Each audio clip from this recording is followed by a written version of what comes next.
Does anybody have an alarm on their phone? I mean, Someone's alarm is going off. An alarm that would wake you up? I can hear it somewhere. Okay. Okay. So we are going to go ahead and get started. Welcome everyone to another one of our financial literacy workshops. Today is the tax talk. And so this event is put on by the Graduate Student Association, the Drexel Biomedical Graduate Association, and Graduate College. So thank you all for coming. Thank you everyone tuning in online. Just first things first, we do have a lot more food coming. One of our deliveries is late, so anyone who comes in looking for food, there's plenty more coming. Feel free to get up and grab some when it arrives. There'll be plenty more options to choose from. So just or had to do with the poor. But they were barely telling the other part of the story that had to do with those folks. And that was one of the main aims I had when I started this project. I want to tell or do research on the other half to try to understand the relationship. So then I decided to conduct this study of project, trying to interview people. However, as in many other countries, you cannot go and start asking questions about money. How much money do you have in your bank account? People will feel quite uncomfortable by that question. Among other things, because of the latest crisis of insecurity, people will feel quite uncomfortable. In the process of doing your taxes, identify Your bank account. If someone had $25,000 as a disposable income, it means that that given family belongs to the upper middle class or the upper class. No middle class person, even in the United States, will have that amount of disposable money. how much you paid, so it's never going to add up to what 1 year cost. What's that? Oh, okay. Do you know how to turn this on? Is this yours or? Oh. The mic is for the live stream, I think. It's not Okay, sorry. I'll do my best to project. But so as I was saying, it's a calendar year, so you're going to see one, year's tuition, spring, summer, fall, and they're never going to add up to what you think the annualized tuition is because it's going to have an old tuition rate and a new tuition rate potentially. Where it gets, so again, these are just important little things to know because often what happens is a student will get a 1090 and they'll say, I don't understand this. This doesn't look like what I paid because you're operating in academic years. Now, how many of you are PhDs? Okay. So for PhD students where this gets complicated is timing of remission and scholarships associated with your support as a PhD student. So one of the things that's really important for you to remember, and we'll go through the slides as we talk about this, is you receive a letter, you're told... Husband, or their husbands, actually, they were the ones who belonged to some of these clubs as little kids, and then eventually become older women, and then get married, and then they invited the husband to join the community. So I knew that, and despite that, I started realizing that they were not accepted in these spaces, that they couldn't play at prime time, which usually in this sport, prime time is considered early morning weekdays. Why? Because people can go and start playing at 6:30 in the morning, and by 10-ish they finish the game, and they can be at the office around 10:30, almost 11. If you start playing at midday, that completely cuts your day. So prime time is considered at early morning, and women were not allowed to play at this early morning. So suddenly, I started realizing that when I was trying to understand privilege and power, it was about class, but also it was about gender. It was about masculinity. It was about the way in which wealthy individuals express their sense of masculinity, which was very different from the way in which working class people express their sense of masculinity. Then the more I spent time with male and female members talking about class, talking about how the communities are organized, talking about the cost of the sport, talking about their understanding of why this sport is so expensive, which, by the way, in most countries of the world, this sport is only played at private settings. In the United States, you can play golf with a relatively few income. You can still buy used equipment, and then during the summer you can go to a municipal course after 4 or 5, and you could pay only $8 or $9 a plate. In the rest of the world, Europe included, that's not the case. You're talking about that. It asks for. And then box 3 is only there. It only has a number in it if there's been some kind of change.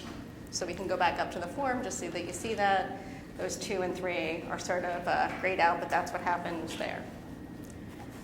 This also will be posted, so when you get back to the point when you're trying to look at this form once you receive it, you can reflect back on this.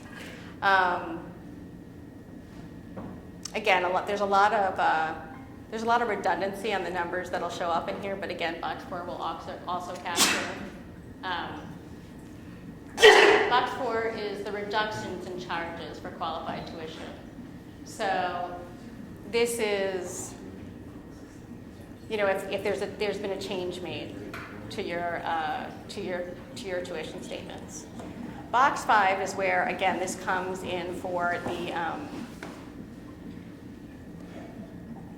for PhD students. This is where, or master's students as well, where your scholarships or grants are posted. So then this reduces the amount of qualified educational expenses because you're actually not paying them. They're coming from an outside source.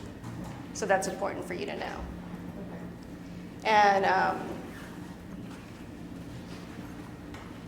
so again, box 7 is a newer box. They're trying to capture those sort of looking forward pieces. But again, just in case it isn't, it's just important to know that this will still be impacted. They're not going to look forward for the associated remission. So they'll identify a charge that's on there that's for the next term, but they still won't identify the remission. So if you know you're supported, that's an important thing for you to remember. And this is a box that just indicates your status, whether you're part-time or full-time.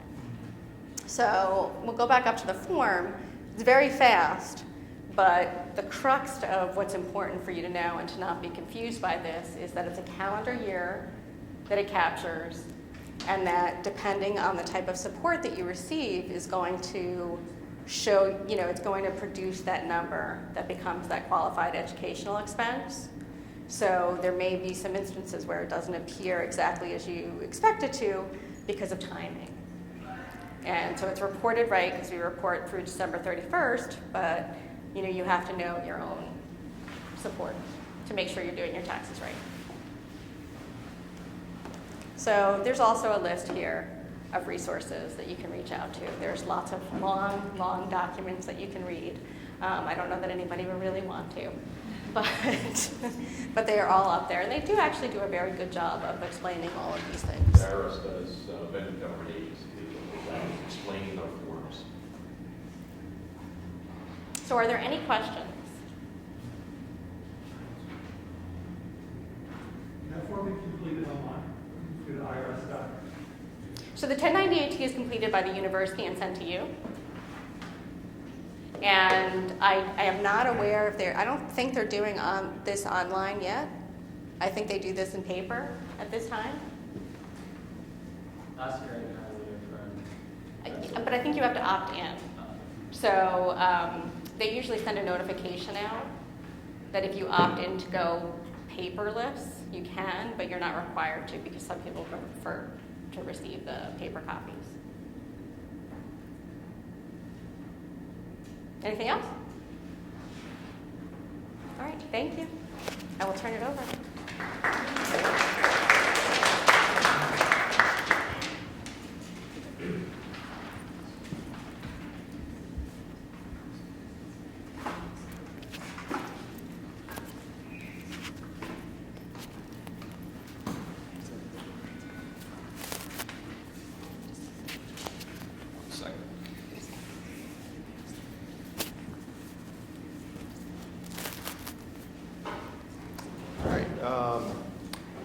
My name is Mike Clancy. I'm the Director of Financial Planning here at the Med School. We had a couple of financial series lined up for this year already. We did credit and banking.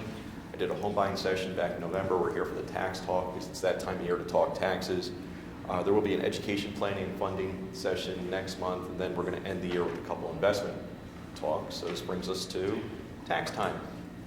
Now, a very famous saying back in the day from Ben Franklin, in this world nothing can be said certain except for death and taxes. It's still apropos today.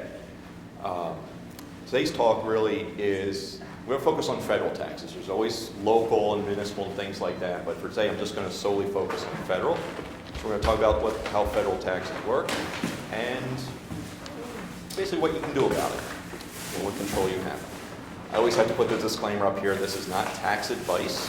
I am going to be talking about 2020, the year that we are now in, but I'm going to be referring to some of the prior rules, which was prior to 2018. That handout that everyone should have, those are the 2019 numbers. Unfortunately, I don't have the 2020 handout yet. So I'm going to be showing 2020 related information, even though for those of you with income, you're about to prepare your 2019 taxes. So that's why that handout would be appropriate for the tax preparation side.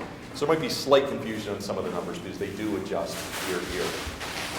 Now, I always start with what I call the tax math. Taxes intimidate a lot of people. They feel it's too complex, they're not sure how to do it, they're not sure what's what. So let me just show you. A tax return is simply a reconciliation. That's all it is. So how does the math work? Well, we have all sources of income, plus or minus some adjustments to that, gives us adjusted gross income, or AGI. You'll hear about that with tax ratios, you'll hear about that with limits. They might say, oh, you can't do that because your AGI is too high.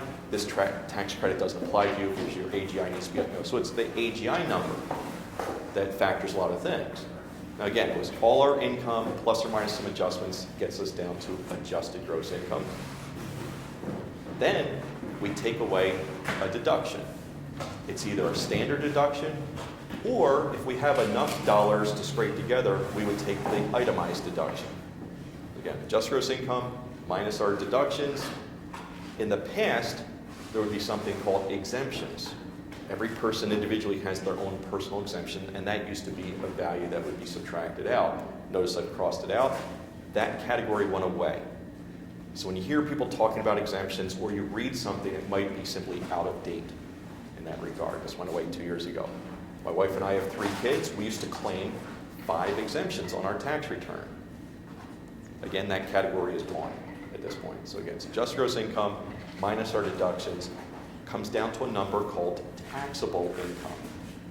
That's what your tax is based off of, the taxable income number, not the gross income, not the adjusted gross income. It's our taxable income number. So when you hear in the news, they talk about tax brackets, tax rates. Those are numbers that are applied to the taxable income number. Now, we get down to our taxable income number, we would look for the rate that matches, what tax bracket we're in, and our taxes get calculated. There's our tax this year, the year before, or whatever. A lot of people tend to focus on their refunds. And we're going to talk a little bit about refunds in a bit, but people, you might hear in the news, oh, I got a lower refund last year than the year before. The refund's not the important number. It's the tax. What was your tax in one year? What's your tax the next year? Those are the apples to apples comparison you always want to do. Not how much you owed, not what your refund was, but what was the actual tax. So don't get distracted by refunds. Very straightforward math. Everything you earned minus the adjustments and deductions that you're eligible for comes down to a taxable number. That taxable income number is applied towards the tax brackets. Now the paperwork always looks intimidating, the tax forms. The best part about doing or using software is the software is filling out the forms for you. You're not figuring out what goes in what box. You're just simply letting the software do that for you, whether it's a cloud-based or computer-based software or anything like that. Now, a form actually does get produced if you want to hit print and print your form out. Basically, top of the page, it's the taxpayer information. Name, address, social security number, you list your dependents, the more the demographic type stuff. Also your filing status. If you're single, you're filing single. If you're married, there's a married joint, married separate, or head of household is a rare category, but it's 12/31 of that tax year. You can be single for 11 months, get married at the last month of the year, you're now married for the year from a tax standpoint. So it's what is your status on 12/31 of that tax year. Now the bottom of the part of the page, we get into the income categories. Wages tends to be the one that everyone can identify. You have a paycheck, you have wages. But there are so many other sources of income you may have now or you may have in the future. Could be interest or dividends from investment accounts. It could be a retiree who's receiving money from their pension, from Social Security, things of that nature. Capital gains. Did we sell something at a gain? That's a taxable income. Other sources of income. You know, the IRS is good for this. They'll list the items that people know, and then they'll put a catch-all category called other. Maybe we're not employed. Maybe we don't have retirement income, capital gains, or something like that, but we earned money from some endeavor. I do some speaking engagements. Every now and then someone might have thrown a check at me. It goes in the other income line. It wasn't from a job, so it's not wages. It wasn't an investment or retiree or anything like that. So again, there is that catch-all category called other. That comes down to what they're labeling as total income. Now that's actually a misnomer. They should just say gross income. Because from total income, we're going to make adjustments to that number. This is where that one-page form, now there's a separate form called Schedule 1, where we can make adjustments to our income. Now, once we're done with our adjustments, we get to that what's called adjusted gross income number. Then we'll take our deductions, which again is another form. We're going to itemize. If we're not going to itemize, we'll simply take the standard deduction. So for 2020, the standard deduction is $12,400. So if anyone earned under $12,400 in 2020, they will have no tax because the deduction covered all of that. It's really any income or taxable income above $12,400 or gross income above that, we would pay tax on the difference. If we're married, notice how it's twice as much. So these numbers had been dramatically smaller prior to 2018. I think it was like 6,350 and 12,000. So they pretty much doubled just in 1 year. That was one of the bigger changes from prior to 2018. And you're probably starting to wonder, well, what are some adjustments? Again, we're going to have our just gross income minus the deductions gets us down to taxable income. But what are some adjustments? We already had something called total income, and now we could be adding more income to it. So in the past, if you were under a divorce decree and receiving alimony, for example, that would go as an adjustment up. I have it in red because those are the old rules. So anyone looking forward to getting divorced this year, you're coming under the new rules and it's actually not recorded. You could have business income. Now think about different opportunities. You might be going on and working for an employer. What if we set up our own business? What if we're self-employed? Could be as simple as being an Uber driver or something like that. It's not wages. You're not getting paid from an employer, but you're your own employer in this case. So we would be filling out a whole other form called Schedule C. And whatever number comes from Schedule C gets now added to the front of the tax return. That independent contractor type of a role, that self-employment type of a role, wasn't on page 1, it was on Schedule 1. Anyone here drive for Uber or anything like that? Anyone know anyone that drives? Or what they call the gig economy, where people have these side jobs and things like that? Side hustles, I always hear about. That would go on Schedule C. Schedule E, who here rents? Who here wants to be a landlord and rent out places and so forth? We could have rental income. If we create anything, patent, copyrights, things like that, we could be receiving royalty income. If we eventually are a part owner in something, we could have partnership income from that endeavor. If we're receiving income from a trust, again, these aren't jobs, but these are other sources of income that we could have. So the IRS, this tax form, is a reconciliation. It's catching everything that you may or may have done that year. And again, they always have an other line as well in case they didn't hit where that source of income was coming from. Now that was adjustments up to our income. There's also adjustments down. If you are an educator, think of yourself, a grade school teacher that's spending money on chalk and supplies and stuff like that. There is a way to reduce your income based on your expenses. Certain business-related expenses, and I should have kind of phrased this, it's only for certain businesses, quite honestly. I think it's like independent performing artists and stuff like that. So it's a very narrow category that might have some expenses that they might be able to adjust their income based on. If we're an employee somewhere and that employer offers health insurance and you end up choosing what's known as a high deductible health insurance plan, you would probably set up what's called a healthcare savings account. Your contributions to that healthcare savings account are a way to adjust your income lower for taxes. Moving expenses used to be a fairly broad category. Now I believe it's strictly relegated to military moves. Self-employment taxes and insurance. Remember earlier on when I said if we're self-employed, you have to actually pay your own payroll taxes. Typically you work for someone else, they're paying half the payroll taxes and you, the employer, are paying half. If you're self-employed, you're paying both halves. You get to take in adjustments for your half of those taxes in this case. Now, just like an adjustment up with alimony received, in the past, alimony paid would have been an adjustment down.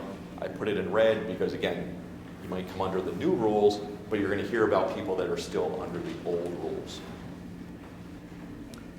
If you are making contributions to a traditional IRA and you want to take a tax deduction, this is where you get to write it off on your taxes. You're going to hear about that in the investments class, about the benefit of tax deferral and all that sort of stuff. You're going to say, well, why do people contribute towards a personal retirement plan? Is because they're able to minimize their taxes the year of the contribution. That's not a Roth IRA, it's a traditional IRA. Student loan interest. Anyone here have student loans? You might be interested that you might be able to write off a portion of your interest that you paid in that calendar year. This is where it would fall into. You'll see on that handout that I gave you, backside, upper right-hand box, talks about education-related tax things, and there is a phase-out section for the student loan interest deduction. So if you're single or married filing joint and your income is below those phase-outs, yes, you get to take this deduction on your taxes. If your income is above those phase-outs, you do not get to take it. Remember when I said that adjusted gross income number plays a role? Maybe you might be right above that threshold. What could we do to our income that year to get us below the threshold so that now we could claim more things? And we'll talk about how to do that in a little bit. Tuition and fees. Anyone here pay tuition? A few. You know, maybe this deduction applies in your case. Now, I did mention adjustments. What about deductions? Adjustments and there's deductions. Deductions, we're either taking the standard, which I showed you that number earlier, or we're itemizing. If we have enough expenses in certain categories that exceed the standard deduction, we can take the higher number. Now, back when that threshold was $6,300, a person could scrape together a certain number of expenses and take a higher number. But now that standard deduction is almost twice as high. So a lot fewer taxpayers are actually claiming an itemized deduction because the standard deduction is more than enough for them. What are some of the categories? Medical and dental, these are out-of-pocket expenses that are not being covered or reimbursed, but it's a very high threshold. In 2019, the amount that you paid out of pocket had to exceed 7.5% of your income. So if someone had $100,000 of income, they would have to pay out of pocket over $7,500, and they can only claim the amount over that threshold. It was temporarily this low for about a year or two. Now in 2020, it's back up to a 10% threshold. So it's a very, very high threshold. So very few people were able to claim their out-of-pocket medical expenses because they did not exceed 10% of their modified adjusted gross income. Yep. Maybe just say, does that count towards this number or not? Great question. The question was, does the HSA contributions or things like that, or reimbursements from the, no, you can't double dip. It's a total out-of-pocket expense that's not either covered by insurance or reimbursed through a flexible spending account or a healthcare savings account or anything like that. But a very, very good question. State and local taxes that we paid. So we have our medical category, we have state and local taxes paid. You're going to hear in the news people refer to SALT or SALT. It's very big in high tax states. In the past, again, I work in Philadelphia, so I pay Pennsylvania tax and I pay Philadelphia tax. I would be able to take those numbers that I paid in the course of a year, throw it onto Schedule A here, and itemize it. Well, now the new rule is that is limited to $10,000. Now Now, Pennsylvania's a flat tax state, and Philadelphia is even a higher tax city. So collectively, it's a little less than 7% of an income.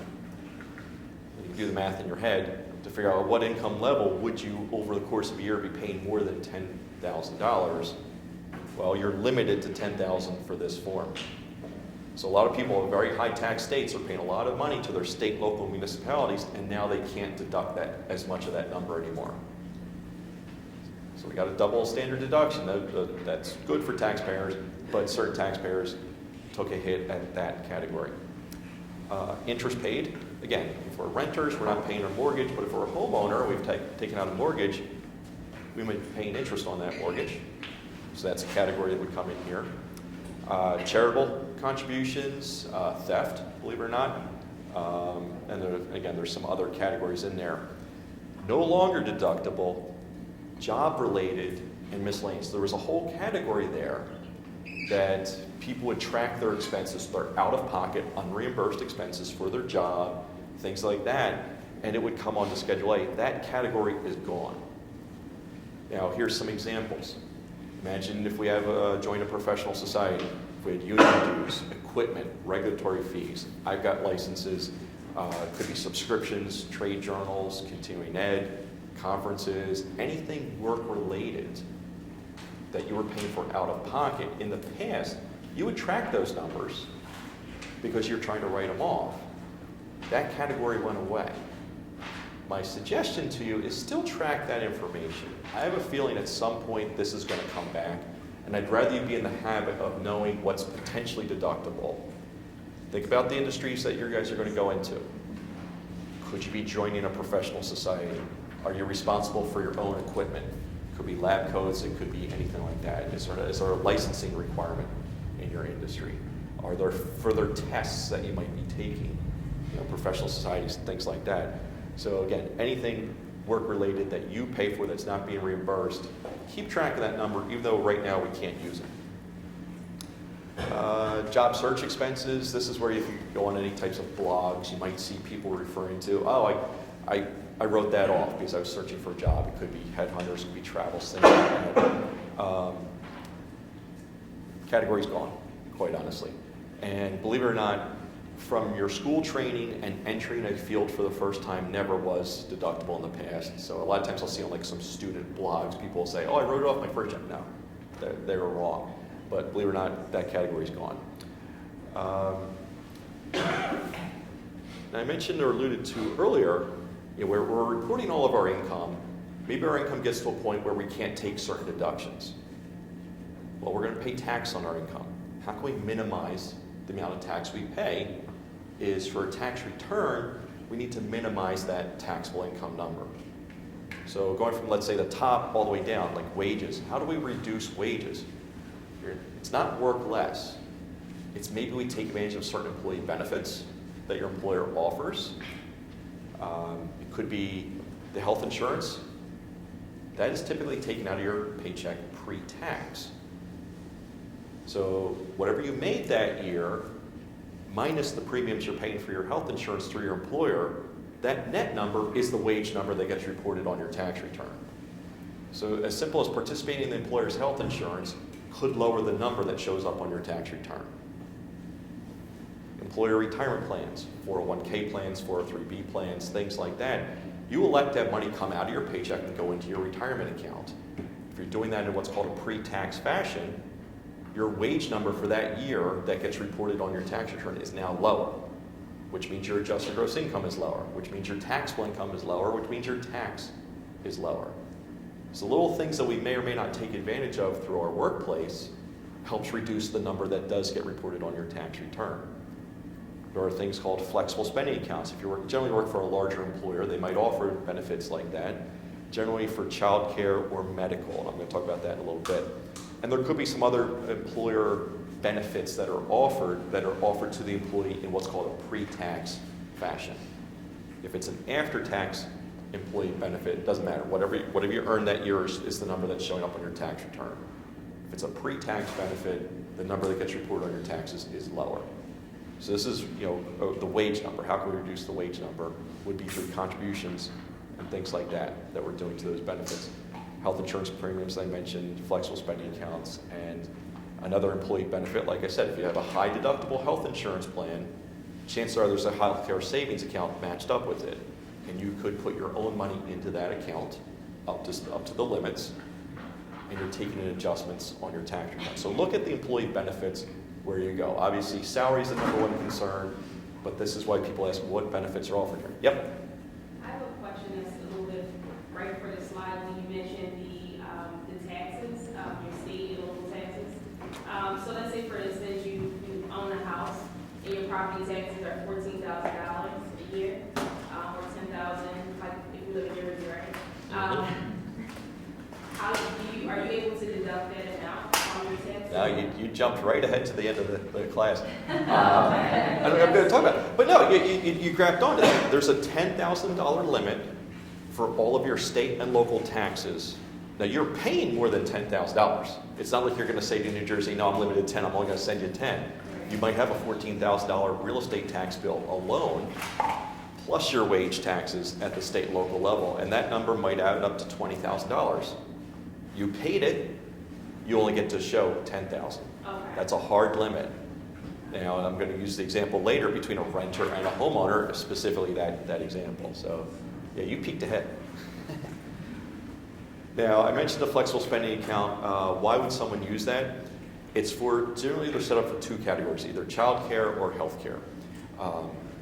It reduces your income. So if you're putting $1,000 into a flexible spending account, it reduced your income by $1,000 for that tax year. You don't need to itemize for it. You're taking the deduction simply by making that contribution to that account. It should be a routine or predictable number. Why I'm saying that is these accounts typically are use it or lose it. So if you set aside $1,000 for child care expense and you don't end up using it by the end of the year, it's gone. So it needs to be a predictable number. Now, anyone that does have child care expenses, that's a very big number and it's very predictable. Whether it's $800 a month, $1,000 a month, or something like that. Healthcare, it's hard to look ahead to say, okay, how much healthcare spending am I going to do this year? But I have had students say to me that they're going to get LASIK, eye corrective surgery, or some orthodontia work, or something like that in a specific year. I'm like, well, if we know we're doing that, let's throw the money into a flexible spending account first, lower your taxes, and there's the cash that you were going to spend on that procedure anyways. My kids, 2 of them needed braces. So the year that they needed braces, we knew it was going to be a big number, so we put a large amount in the flexible spending account. Year 2, they didn't need braces all over again, so we dropped it to a more manageable number that we reasonably could assume we were going to spend that year. So again, it needs to be a routine, predictable number. Most employers now let you carry over $500 from year 1 into year 2, but that's it.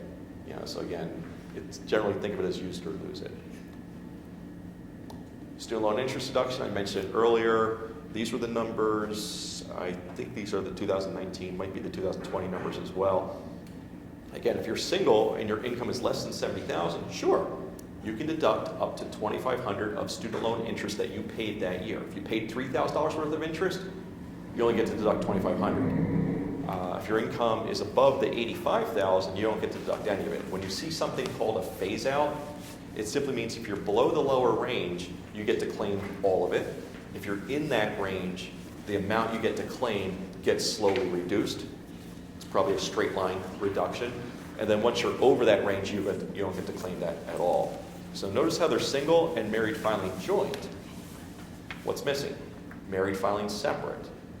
I work with a lot of students that have a very large debt numbers. So we get into repayment strategies where married filing separate makes sense for student loan reasons, but then married filing separate means they can't claim this deduction. So you might see some strategies, especially if you're reading about student loans, why some people file married separate. There are tax consequences to filing married separate. There might be benefits other ways, but generally taxes. Married couple, joint versus married separate will always be paying slightly more tax because they start to lose things like this, plus the rates are a little bit higher. Again, no deduction for married filing separate. You will get a 1098E. We talked about 1098T earlier. 1098E comes from your student loan servicer at the end of the year reporting how much you did pay in student loan interest that year. So again, when you're about to prepare your taxes, the 1040 is the form you fill out. The 1099s, the W-2s, the 1098Es, the 1098Ts, all these forms come to you with data that you would use for the filling out your taxes for that year.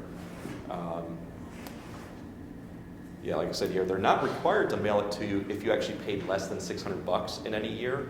So let's say you paid $550 and you did not get a 1098E from your servicer. You can still claim the $550. Doesn't mean you can't claim it. It's just their requirement whether they need to mail you the form or not is if you've paid $600 or more. I mentioned retirement plans. I threw some jargon at you, 401ks, 403bs, 457s, another version. If any of you are going to go work for the federal government, you're going to hear about what's called a thrift savings plan. These are all employer retirement plans. So if you elect to have money come out of your paycheck and go into these plans in a pre-tax fashion, it lowers your income or wages that you report on your tax return, which lowers your AGI, which means you might get to claim some other benefits, which lowers your taxable income, which lowers your tax. So you're getting an immediate tax benefit for making contributions. Now, in 2020, the limit is $19,500. The most you, as the employee, can put in is $19,500. These types of accounts, we'll get into more of this in the investment account later this year. Some employers put in what are called matching dollars, where you're putting in money and they match it, maybe 50 cents on the dollar, dollar for dollar, something like that. That the employer matching dollars does not reduce your contribution limit. You know, the employer can put in whatever they want. That doesn't limit how much you can put in. Just the 19.5 limits it. Is the 19.5 only for one account or in total? Total So like per taxpayer. So if a person's working if a person's working two jobs and both employers have this, the total that taxpayer can contribute that tax year is $19,500. Okay. Now, where that may be advantageous is what if both jobs had matching dollars? Employer A matches 4%, employer B matches 4%. Maybe if we put 4% of both jobs, we're getting all the matching dollars versus if we did it all via one employer. So you can play around with that. But did that address the question? Yes. Okay. Now again, what if we made those contributions to our pre-tax, to our retirement plan, like I said, to reducing our income? Let's say we did the full $19,500 and we happen to be in a 22% marginal tax bracket, your taxes are now $4,290 lower just for making that contribution. That's a big incentive. Now, if there's matching dollars on top of that, that's an even bigger incentive. Any questions on this? So I'm going to talk about notice how I mentioned marginal tax bracket. You hear in Congress, you hear the news about taxes, tax rates, everything like that. It comes down to the brackets. It comes down to the rates per bracket. The handout in front of you on, again, the back side, it shows various tax brackets, whether you're single, married separate, married joint, head of household, things like that. So typically when I get in front of a class, I usually have some assumptions. I'm going to assume everyone here is single, so we're going to look at the single bracket. Now, what the brackets mean, it's a marginal tax bracket, so it's at the margin. If our income, the dollars we earn between 0 and $98.75, again, this is taxable income, not gross income, so we've worked our way down, we've gotten to our taxable income, now we go to the brackets. If we earned up to $98.75, 10 cents on every one of those dollars. Now our income's over $98.75, so it's 10 cents on the first $98.75. Then between $98.75 and $40,125, it's 12 cents on those dollars. Not 12 cents on all of them, just 12 what are in those brackets. So think in your mind, what career are we entering in? I'm sure we've looked ahead to say, okay, what are the salaries that the graduates are hearing and expecting for that career that we're going into? Or if you have a job currently, what your current income is. Think about what your taxable income is, and where do we fall on this? So again, the example I used is what if we were in the 22% bracket and we happen to make a contribution towards our retirement plan. For every $1,000 we contribute, we just save $220. What if our boss gave us a raise? Big if. What if they gave us a raise of $1,000? What bracket were you in? Again, it's at the margin. We get a $1,000 raise. Well, $220 is going to go toward taxes for that. So it's $1 up means a little bit more in tax, $1 low, and we just saved. So all those efforts we're doing to reduce what numbers show up on our tax return it eventually comes down to what bracket are we in, and that's how we can calculate how much that's worth. Questions on this? This tends to be the number one misinterpreted thing about taxes across society. People think, oh, I'm in the 24% bracket, I'm paying 24 cents on every dollar. No, you're only paying 24 cents on the last dollar that you earned or deducted. These brackets got wider 2 years ago, and the rates came down significantly. That was part of that big tax package that you hear about. Now, I did allude to investment activity showing up on your tax return, interest, dividends, things like that. We'll go way more depth on this later this year. But if we're going to invest, and we're going to earn something from our investments, such as dividends, capital gains, things like that, is the account that we're using a taxable account or is it tax deferred? Big difference. If it's a tax deferred account, all the activity in that account, interest, dividends, capital gains, do not show up on your tax return that year. That's what they're calling deferral. If it is a taxable account, all those interest, dividends, capital gains will show up on your tax return that year. So for investing, and all of a sudden we got a $100 dividend in a taxable account, what bracket are we in? 22% bracket, 24% bracket, higher, or something like that. That's how you can see the tax efficiency of that investment. Think of it in society. We've got two investors. They both earn $100. If one investor is in a lower bracket, one investor is in a higher bracket, for that exact same activity, people are paying two different amounts of tax on it. So really, if we have a choice, we try to do our investments in the tax-deferred accounts. That way we're pushing off the tax to a future time period. Now the types of accounts that we're talking about taxable would be an account you open up in your own name, or joint with a spouse, or custodial for a minor, or not listed there, it could be a trust account or things like that. Tax-deferred types of accounts are more retirement-oriented, such as through your employer.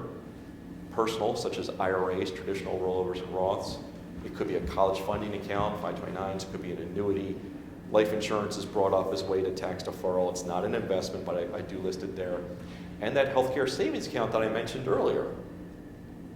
If we're setting up a healthcare savings account, chances are, it's your own money going in there, there will be options to that account. So it is actually an investment account. So you could choose to invest inside that healthcare savings account. Any interest, dividends, capital gains do not show up. So these are the types of accounts, and again, specific to goals. We're not paying for college based on this, and we're not using 529 for healthcare. So we'll talk about goal setting and what's the right account to use in the investments class. I mentioned capital gains. Capital gain, we've sold something. Well, what did we originally pay for it? So what did we get from selling it? Subtract out what we paid for it, what's called the basis, gives us a gain or a loss. If it's a gain, it's reportable. If it's a loss, it's also reportable. So it would be a negative, so it could help bring down our income. If we only owned it for less than a year, it's considered a short-term gain or a short-term loss.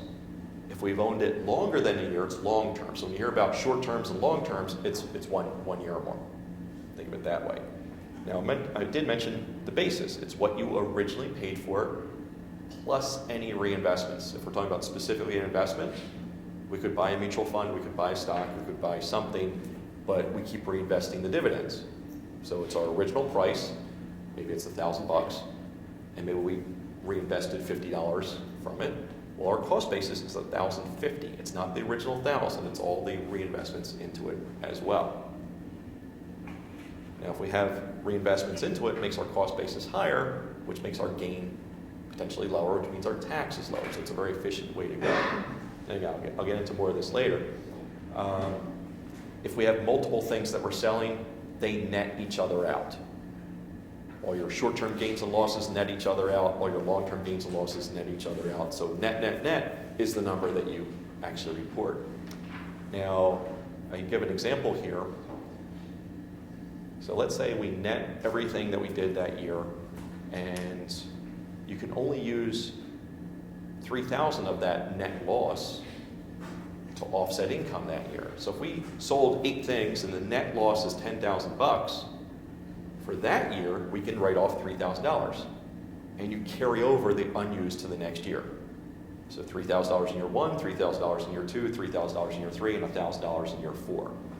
So losses don't go away. They're very efficient. Let's see. Now, let's say we sold stuff and we got a capital gain from it. You actually pay a lower tax on capital gains than you do on income. It used to be tied to the brackets. They're no longer tied to the brackets. It's actually now tied to what income range we're in. So if someone's out there, makes less than $40,000, and they happen to sell something at a capital gain, the tax on their gain is actually 0. Now, it's a little bit more complex than that, but here are the ranges and the rates based on what our income is. So generally, right now, most people fall into that $40,000 to $400,000 range. It's a very wide range, but they would pay 15 cents on a capital gain at that point. The trap is that if we have enough gains, it might actually push us into the higher bracket. So let's say a person made $39,000 and they have $5,000 in gains. Well, their income's $44,000 at this point, so they're actually into the next bracket. So it's a little complex in that regard. It used to be a lot easier when it depended on what bracket you're in, based the gains, but they detach that at this point. What if we have a home? You generally don't think of your home as an investment, but it typically appreciates in value, and you typically are in it for a very long period of time, which means there might be a lot of gain in it. So there is a break here.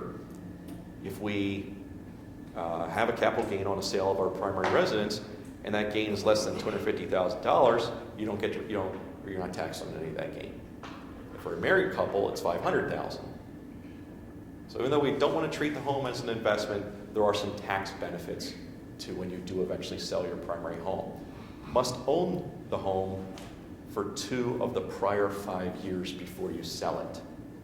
I used to manage the client's money for them, and I've had people that had multiple homes, and we've done some tricks here where we've moved them out of home 1 into home 2 just for 2 years so that they could sell it and reduce their capital gains tax. So advisors get paid a lot of money to help people manage their tax situations.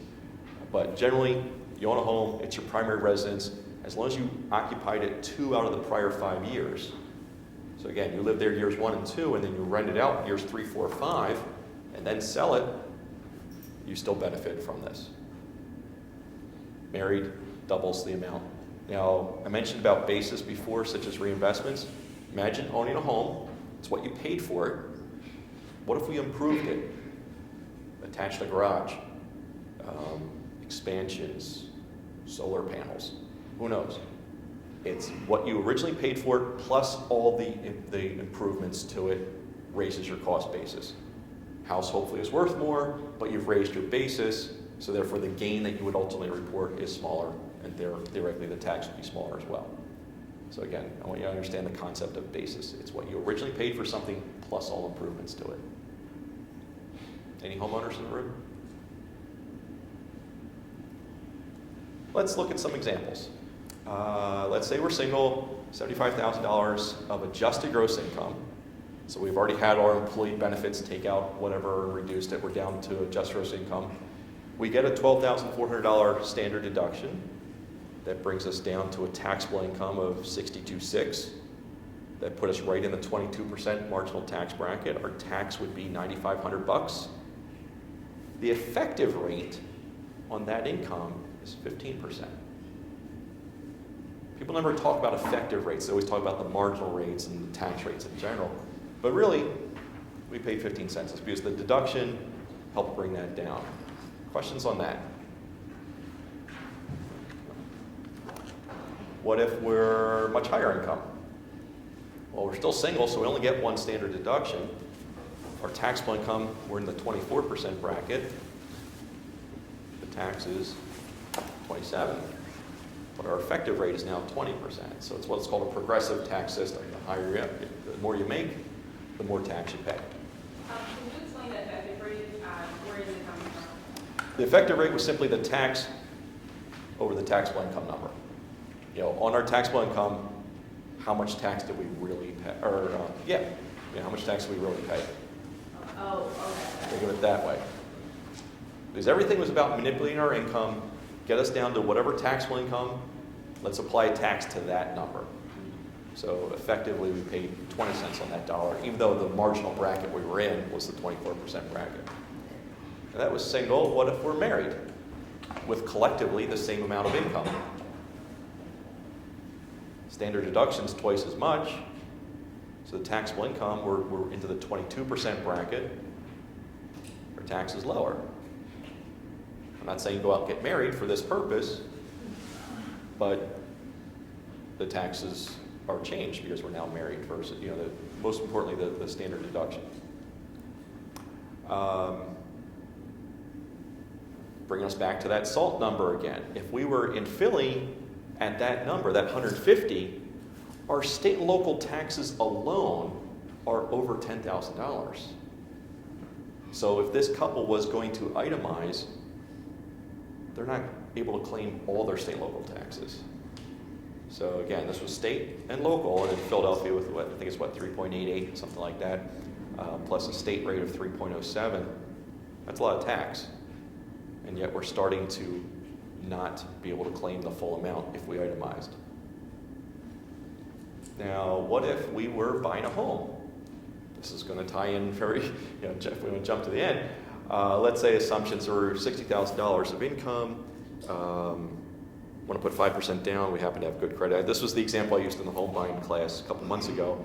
$200,000 purchase price. There's the 5% down. Let's say our real estate taxes happen to be $2,400, and we got homeowners insurance and a specific interest rate. The monthly payment on that mortgage would be about $1,352. Now, what if we were a renter at that income, and let's, for sake of argument, say that we're making student loan interest payments? Our AGI would be down to $5,750. We would be taking the standard deduction. There's our taxable income. There's our tax. So this renter now decides to go buy a house. The state local income taxes plus the real estate taxes. There's that state and local taxes. It's wage taxes and real estate taxes come under state and local. But now that we're a homeowner, we're paying on those first couple years about $7,900 just in mortgage interest. Instead of rent, we're now paying the mortgage company. Those categories alone add up to $14,400. So that's higher than the standard deduction in this case. So as a result, we take the higher amount as the itemized deduction rather than the standard, and our federal taxes are $460 less between the renter and the homeowner. Same income. Now, I don't know that $460 a year is a valid argument to say, hey, let's go buy a house. In the past, the incentives were stronger. I could make an argument that the tax benefits, but at certain income ranges, certain price ranges, it's not a tax. I'm not going to use tax as a valid argument to be a homeowner. But do you see how it all works?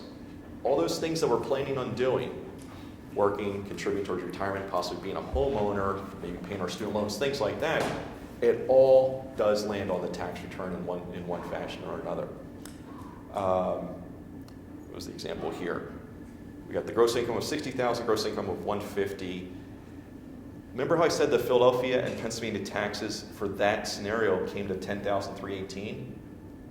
What if that person bought a house and is paying real estate taxes? It's not even reflected. Because again, they were already over that state and local tax limit of $10,000. So there's people out there that would tell you, oh, you want to buy a home for the tax benefits. And then when you look at your actual numbers, it probably wouldn't benefit that situation. I'm not saying don't buy a home, because there's other valid reasons to buy a home. But I could see maybe where a realtor might say, oh, yeah, you love being a homeowner. You get to write off the real estate taxes and so forth. It's like, well, no. When you look at your situation, you might not be able to. So we come back to the tax math. We talk about all our sources of income, the adjustments, the adjusted gross income, the deductions, taxable incomes, the rates. We eventually get to a tax. And at the end of the day, we're either getting a refund or we owe. I didn't talk about the refunds and stuff earlier because that's the least important piece. It's what is your tax from year to year that matters. Now, if you paid throughout the year more than your tax bill is, you would get a refund. If you underpaid toward your taxes, you would end up owing. So, How do we pay towards our taxes? Well, the money's coming out of your paycheck if you're a W-2 employee. The federal tax is withheld from your paycheck. And if you're making withdrawals from retirement accounts, the custodian will actually withhold some for the tax. So there's your withholdings. If you're an independent contractor, you should be making what are known as quarterly estimated payments. That's just you simply writing a check to the IRS every 3 months.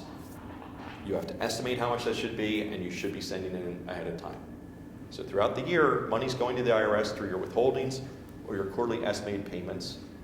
But also, if you're eligible for a tax credit, again, you've calculated your tax, now we're trying to see, do we have to owe all this or not? You might be eligible for some credits. All those items are used to offset the tax bill. So again, did we get a refund back or do we owe at this point? Some examples of tax credits, there's child tax credits. So if we have children and they're under age 16,